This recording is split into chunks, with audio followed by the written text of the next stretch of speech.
All right, this is Genesis, the foundation book of the Bible, lesson number 3. Lesson number 3.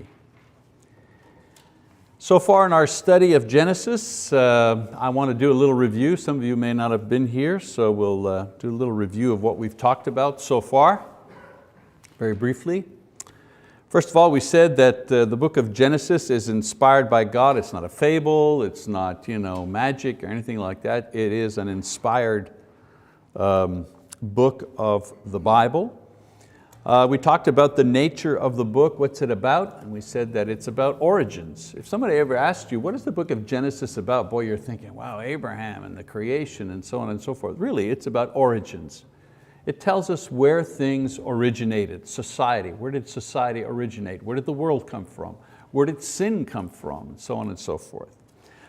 We said that the author was Moses, and he used oral records, written transcripts, written records from the patriarchs, guided by the Holy Spirit, and he put together the book of Genesis. That is the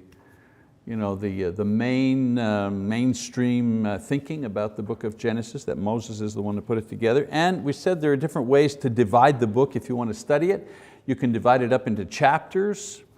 There are 50 chapters in all. Of course, those chapters were added by individuals later on to make the book a little easier to study. So if you want to divide it into chapters, well, the chapters 1 to 11 is the history of the world, beginning with creation, and then chapters 12 to 50 is the history of one particular nation, which is the Jewish nation. So you've got a macro view, chapter 1 to 11, then you've got a close-up or a micro view, chapters 12 to 50.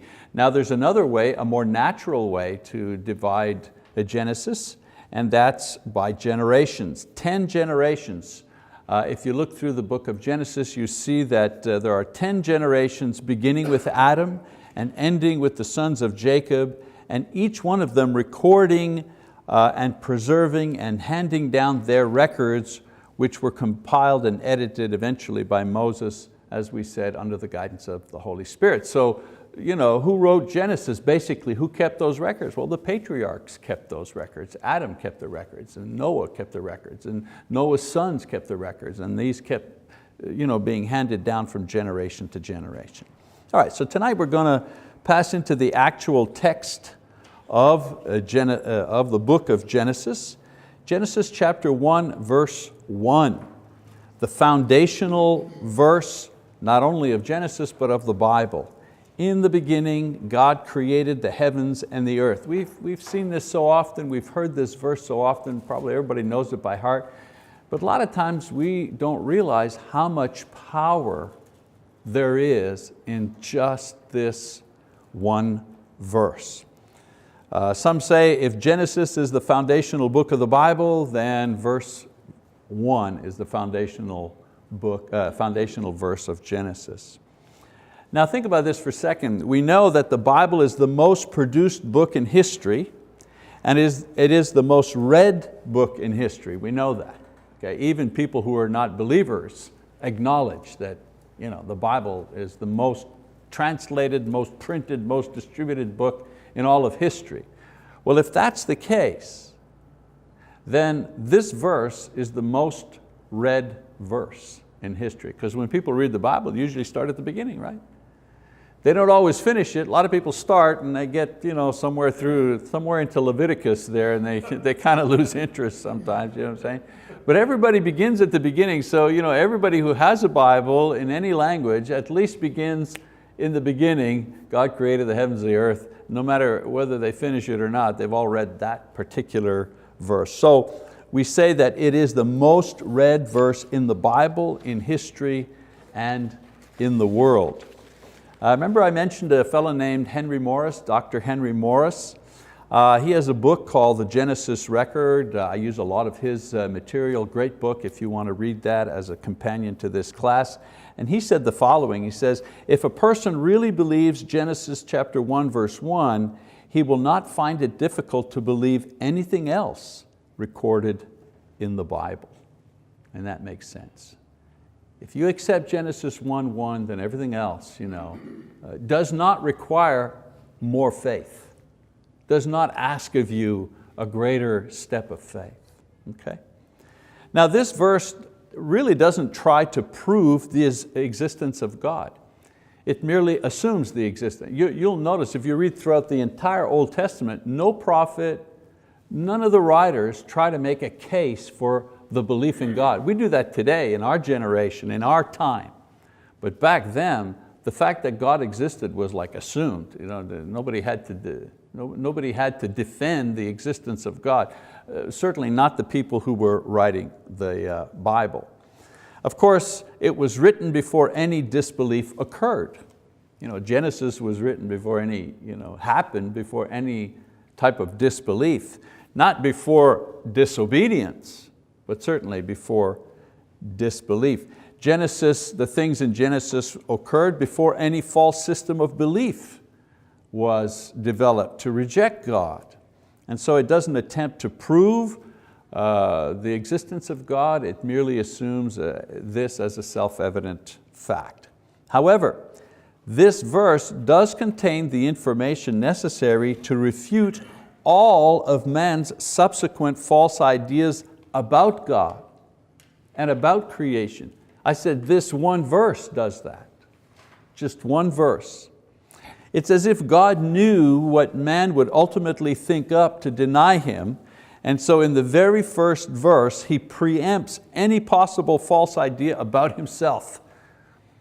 You can use Genesis 1:1 to refute any number of false ideas and philosophies, and we'll do that. Let's take seven main philosophies refuted by this verse. Ready?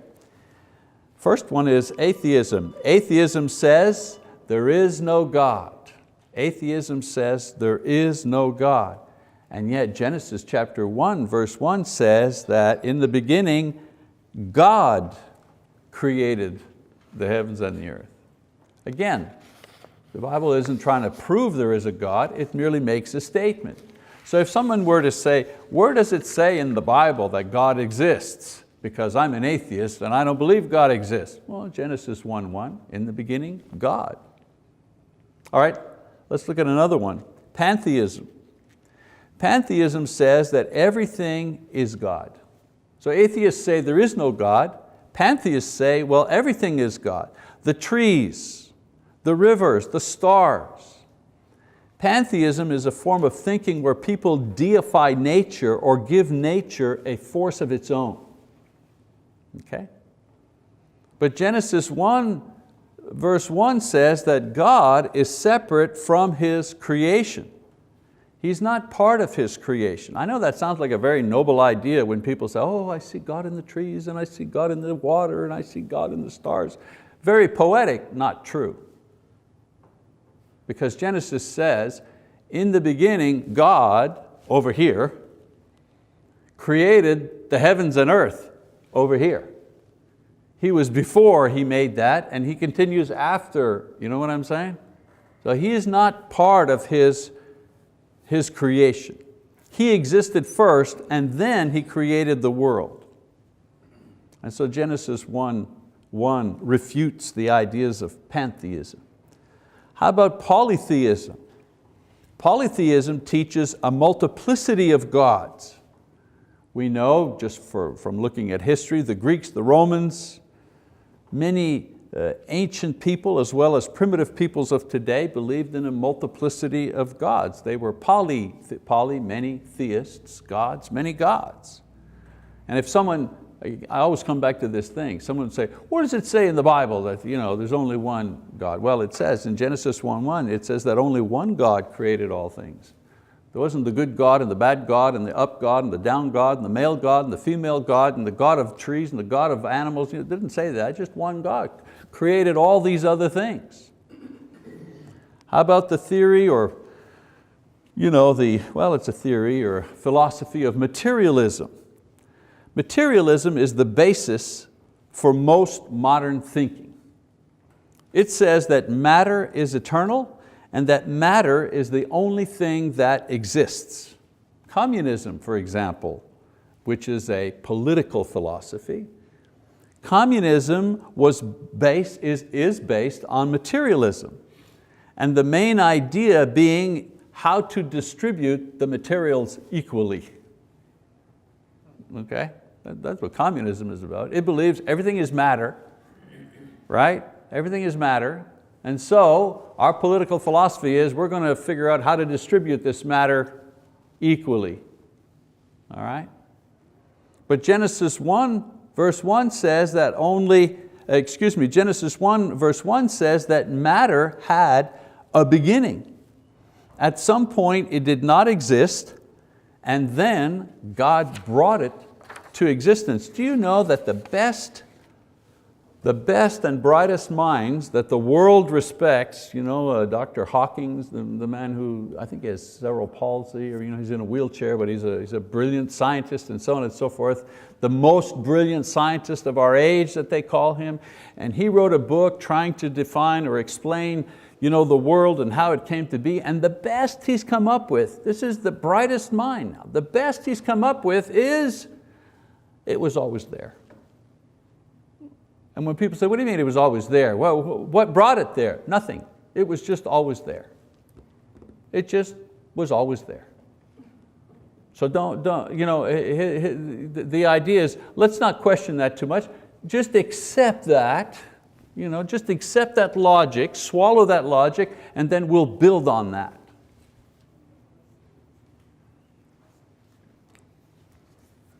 But Genesis chapter 1 verse 1 says that God created the heavens and the earth. The heavens and the earth weren't always there. He created them. And I'll deal with this a little bit more as we go along. The next philosophy, dualism, and we could spend 13 weeks just on these 7 alone, but I'm just giving you a snapshot, okay? Just a thumbnail sketch of them. Dualism says, it's an ancient idea, developed into different systems by Plato, the Greek philosopher, later Descartes, who was a French philosopher. And basically dualism says that there are 2 powers at work in the universe, good and evil. And the interaction of these 2 is responsible for all that we see. For example, in Hinduism, Hindus explain the beginning of the world as an interaction between these 2 deities. And there are many religions that think of the good and evil, the fight between them, the friction, the drama that takes place between them creates what is here now. But the Bible says, in the beginning, God did the creating. Not the good God or the high God, it just says God. It states that all that we see was created by only one power, and that's God. And the Bible accounts for evil, but evil is never the same as God and never at the same level. God is not in a struggle with evil. Okay?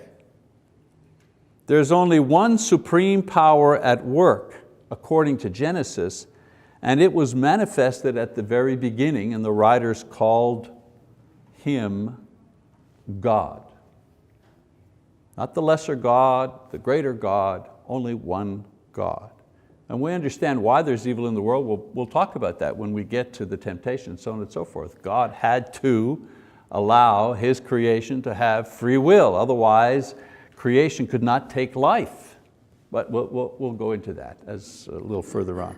Okay, dualism. Humanism. Humanism is a philosophy that teaches that man is the ultimate reality. There is nothing higher or nobler than mankind. So a lot of good works are done to benefit mankind, and they are done by those who hold to this philosophy. There's even a prize, for the Humanist Prize. Humanism, they say sometimes people, he was at a eulogy, at a funeral, say, he was a great humanist. And usually it may be because he built hospitals, or she was, she developed something to help the poor. Humanism tries to account for morality and goodness and these type of things looking only at human beings, denying that there is a God. But Genesis 1:1 refutes this idea because it teaches that God and not man is the ultimate reality. God was before man. God is the creator of man. So man is at the highest point of creation, but is not the highest point of existence. There's a difference. God is at the highest point of existence. Man is at the highest point of God's creation. And then there's, of course, evolution. Our most prevalent idea today says that time and chance working on eternal matter is responsible for the universe, basically. If you want to take evolution and just shrink it right down to the least amount of words. Time and chance working over billions of years on matter that was always there has produced what we have today. I mean, we could also spend a lot of time just debating that issue. But just looking at Genesis 1:1, what does Genesis 1:1 says? It says that in the beginning, that's a specific time, God, not chance, created the heavens and the earth. It didn't evolve. He created it. Not the same thing. Not the same thing at all.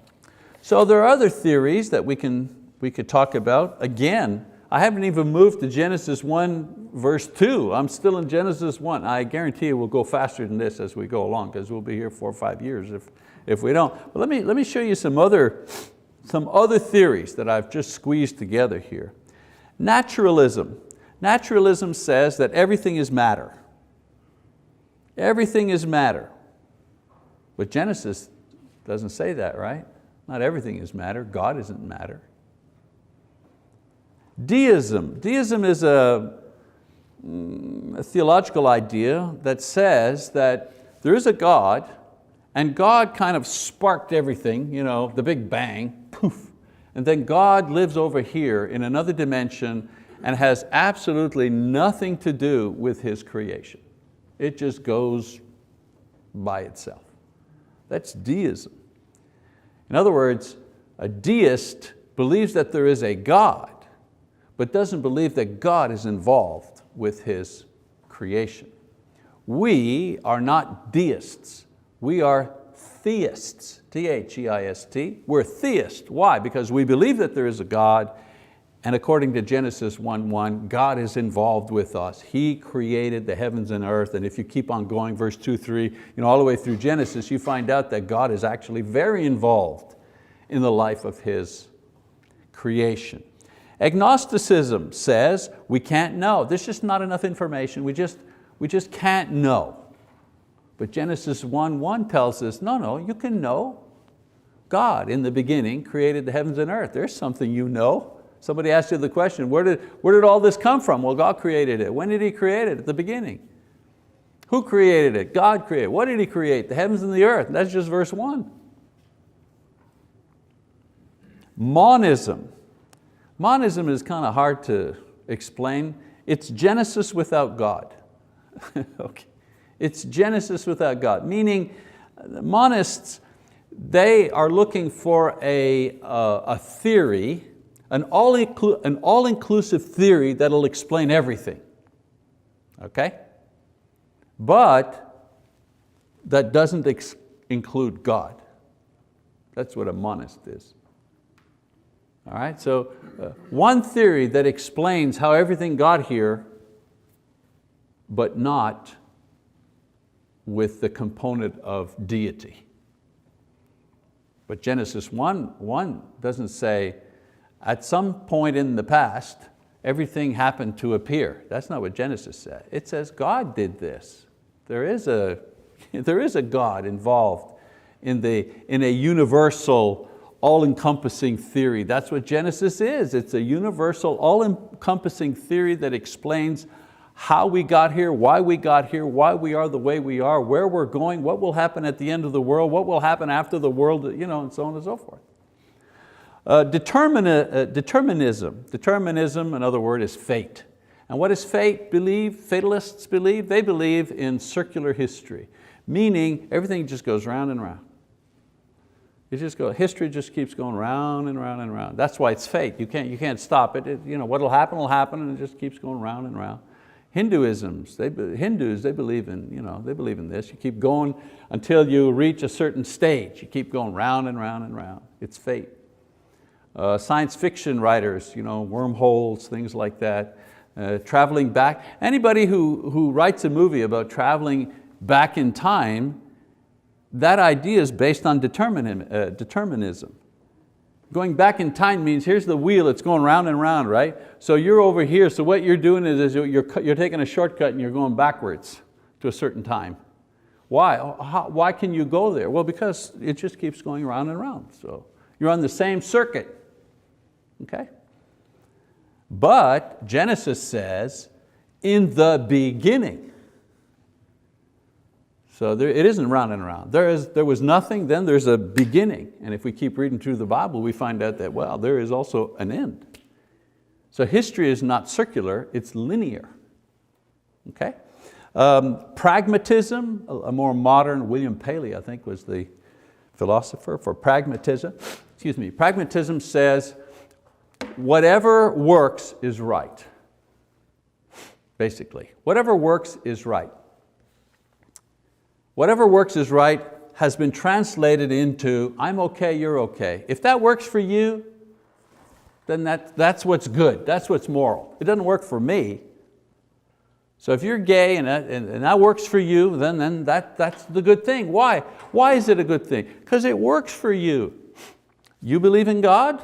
Hey, good for you, that works for you. Doesn't mean that there is a God, it just means that it works for you. That's pragmatism. But Genesis teaches us, no, what is right is what God says is right. He's the one that determines what's right. And then another one, nihilism, Nietzsche, might makes right. Only the strong survive. Supermen, long before there was Superman, there was supermen. Supermen were the ones who were breeded to be the intelligent, the ones who had knowledge, the ones who had power, and those people in society ought to make the rules. Might makes right. And so the Nazis took this idea and they twisted it and said, okay, we have the might, we make the right.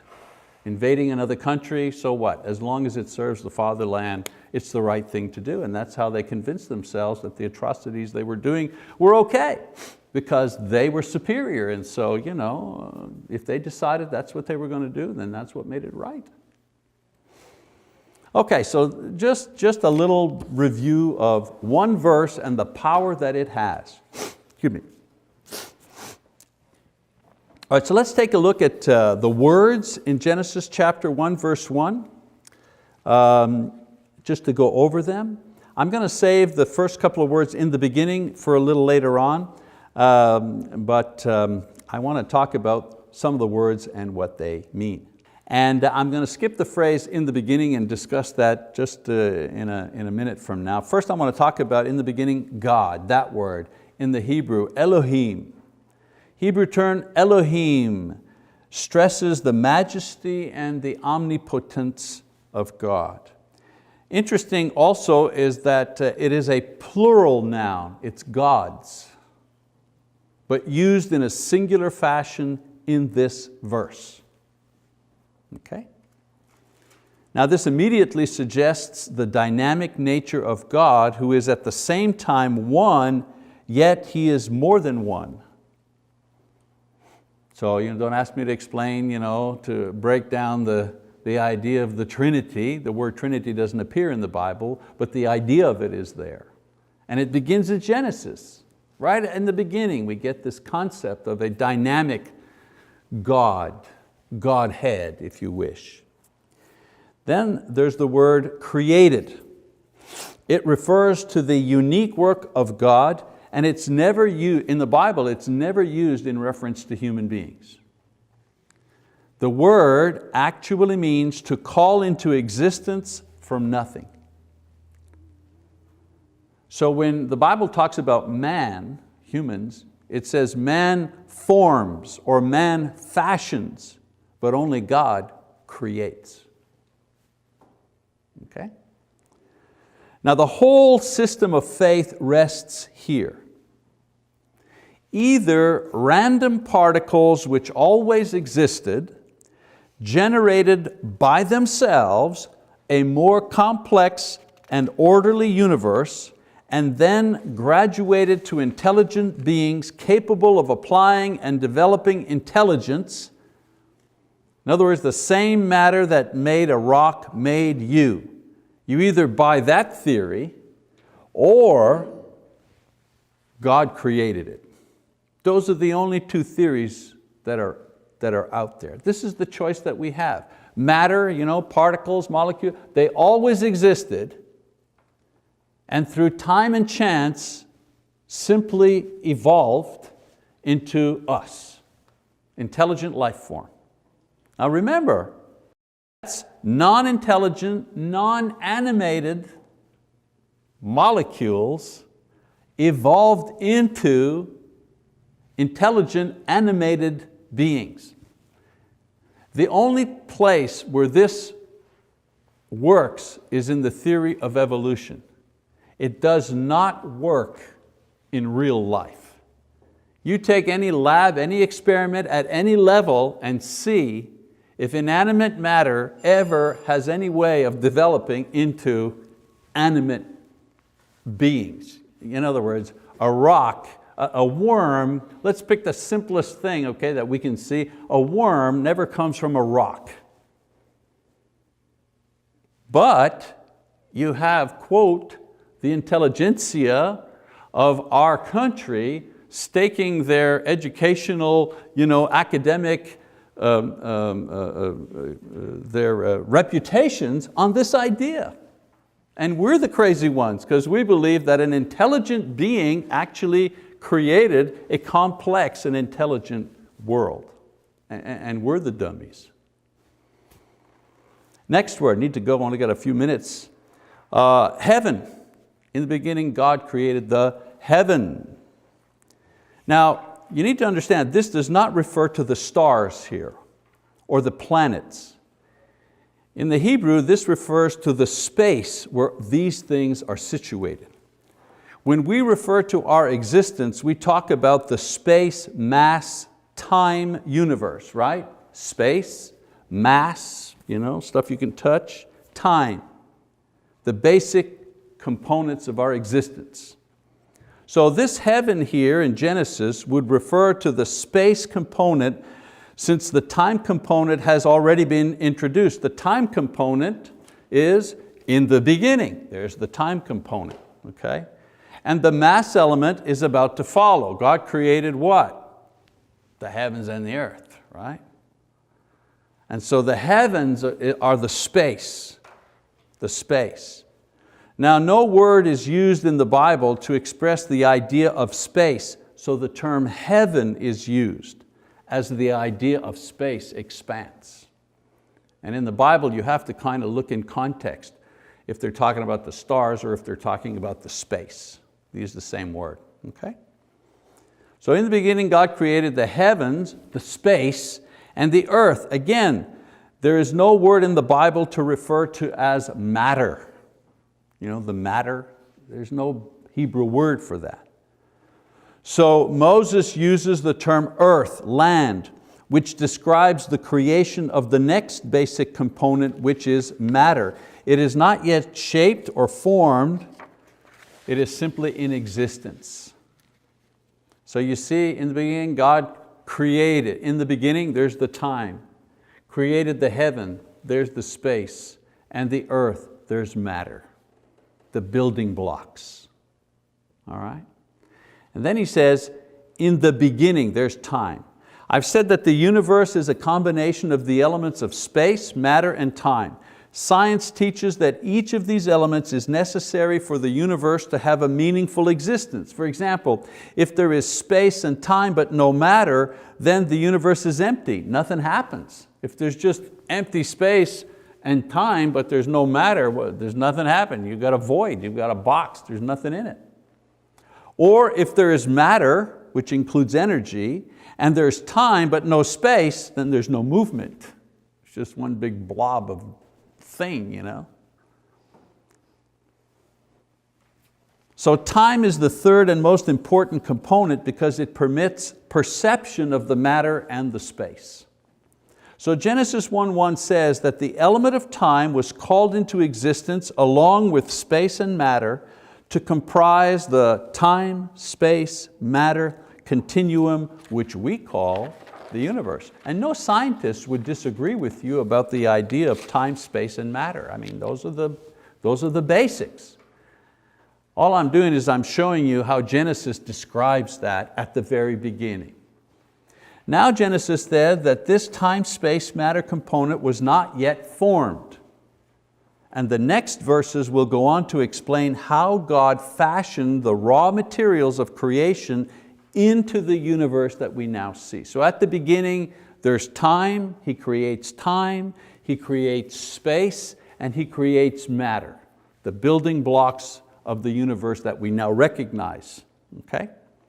Now some authors say that verse 1 is the title of Genesis, or it's a summary of events that have already taken place. But as we said before, the summary of Genesis 1 is given in chapter 2, verse 4. In Genesis 2, verse 4, there's where the summary of Genesis is. It says, "These are the generations of the heavens and the earth when they were created." I'm almost done, stay with me. Also, all of the other sections of Genesis have no titles, only these summary statements showing the end of a particular generation. So in Western mind, we put the title of the section at the top, the title of the section at the very top, and then we give the information. But in the Bible, they give the information and then they give the title of it at the end.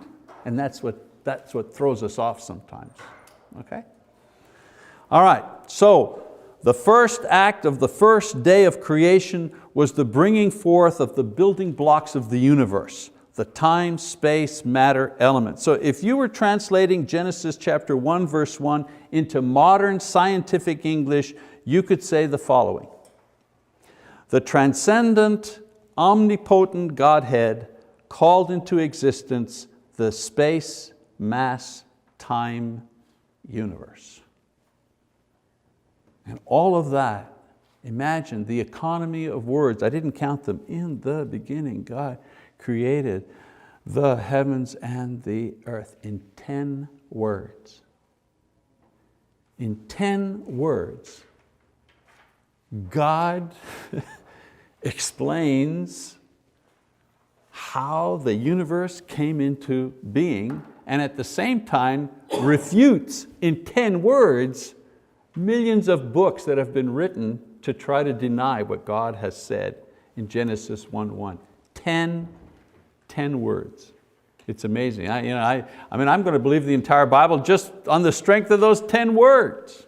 Okay, so that's the beginning, Genesis 1:1. Like I said, we're not going to be that slow for the entire thing. We're going to move on next week. But I encourage you, read ahead. All right, in Genesis. It's going to be a long study, but I hope it'll be fruitful for you and give you some insight and some depth that you may not have had in past studies. That's it for now. We'll see you next time. Thank you.